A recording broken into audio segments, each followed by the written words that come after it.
when interest rates rise, you're stuck with that price unless you sell, I guess, and that coupon, and it's not as much of something anymore. And the question is, do we see some kind of huge turn in the credit cycle as some major credit managers are warning, or is this just going to be a sort of a grind lower in prices? That's the thing. The thing about this market is that it's been so resilient. So even in the past couple of weeks, we've had all of the drama over North Korea, a potential geopolitical tensions rising, and still people have really ignored that to buy into Tesla in droves. This is an unprofitable company. It's not making any money. It's burning through cash at a rapid rate, and people are lining up to lend them money. So it's been pretty incredible. And we were talking about flows earlier. The last 2 weeks, even with all of those tensions, we've seen consecutive weeks of inflows into the high yield sector.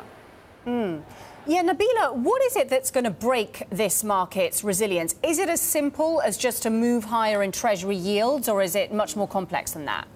I think there are certain layers to it, right? So, we've seen this bond rally. We didn't think it could go this long, and it keeps on keeping on. And even last year, we had the oil issue, and we were down a little bit. High yield was down in February last year, but it bounced right back. So I think as long as you have the central banks around the world keeping rates as low as they are, it's just really distorted the entire markets.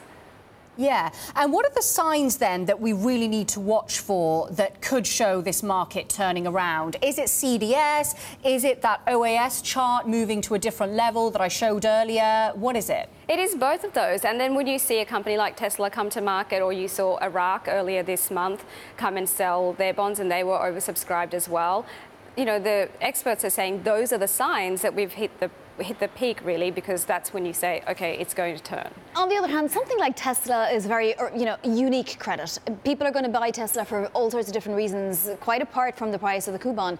And you could say the same for Iraq. It has, more developed markets than perhaps some of the frontier countries.